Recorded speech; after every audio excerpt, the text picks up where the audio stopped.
Les travaux pour la réhabilitation et la modernisation de l'avenue Kabamba ont pris la vitesse des croisières. Cependant, la durée des travaux pour cette avenue fait couler beaucoup d'encre et de salive.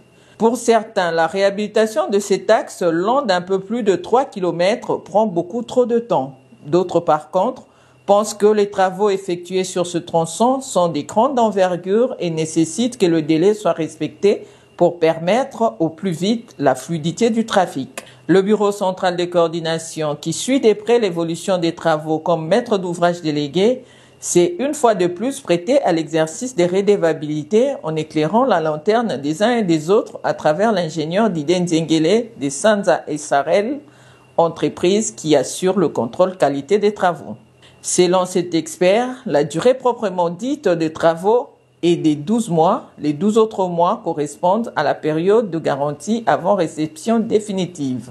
Le contrat qui a été signé entre le maître d'ouvrage délégué, le BSECO, et l'entreprise Safrimex indique le délai contractuel de 24 mois.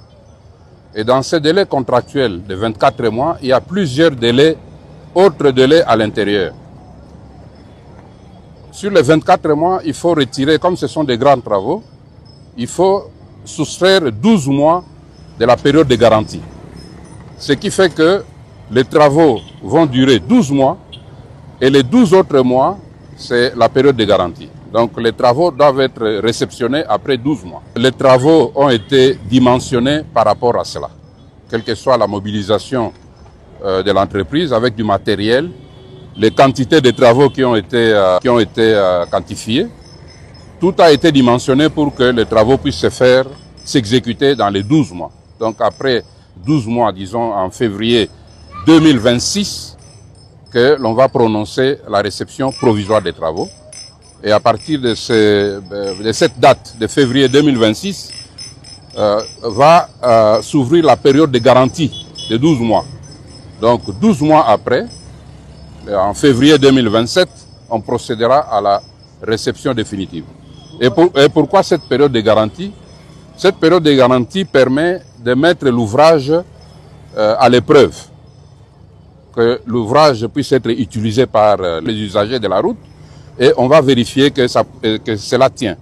Dans les cas où on trouve des erreurs structurelles qui ne sont pas dues à une utilisation, en ce moment-là, c'est l'entreprise qui corrige.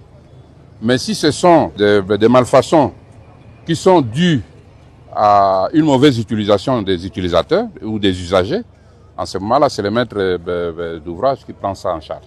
Quant à la nature des travaux qui s'y font, Didier Nzengele rajoute. Sur l'avenue Kabamba, nous avons des grands travaux. Du fait que cette route, elle est particulière, elle passe dans une zone marécageuse. Entre autres la commune de Barumbu, Kinshasa et une partie de Lingwala. D'ailleurs, la population peut voir ces parties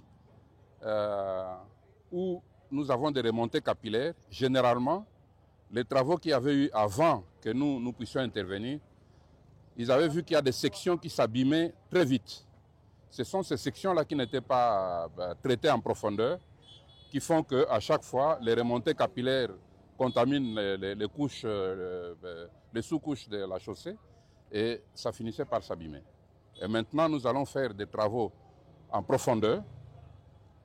Il y a des sections où nous allons carrément creuser jusqu'à 1,72 m et d'autres sections, nous allons creuser jusqu'à 1,52 m. Et les sections, il n'y a pas de problème, ça sera jusqu'à 55 cm. Donc cette fois-ci, on va traiter cette chaussée en profondeur, en s'attaquant sur des problèmes profonds qu'a toujours posé cette route. Suivant les études effectuées par les bureaux d'études de Sanza, cette route doit durer 20 ans garantie. Et dans les exécutions des travaux, les obstacles, ça ne manque pas. Nous pouvons citer par exemple le réseau des concessionnaires.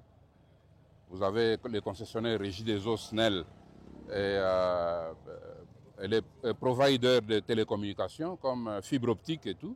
Mais ça, ce sont des problèmes qu'on avait déjà identifiés en amont et les BSECO avaient déjà saisi tous ces concessionnaires-là pour qu'ils se mettent à notre disposition les plans de leur réseau. Ça marche? Oui, ça marche très bien.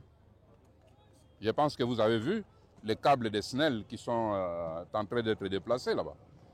C'est sur base de la lettre du BCECO qui avait écrit aux concessionnaires pour leur indiquer qu'il y a des travaux qui vont se faire ici et qu'ils doivent indiquer là où passe leur réseau pour éviter que les riverains puissent être coupés de leur service.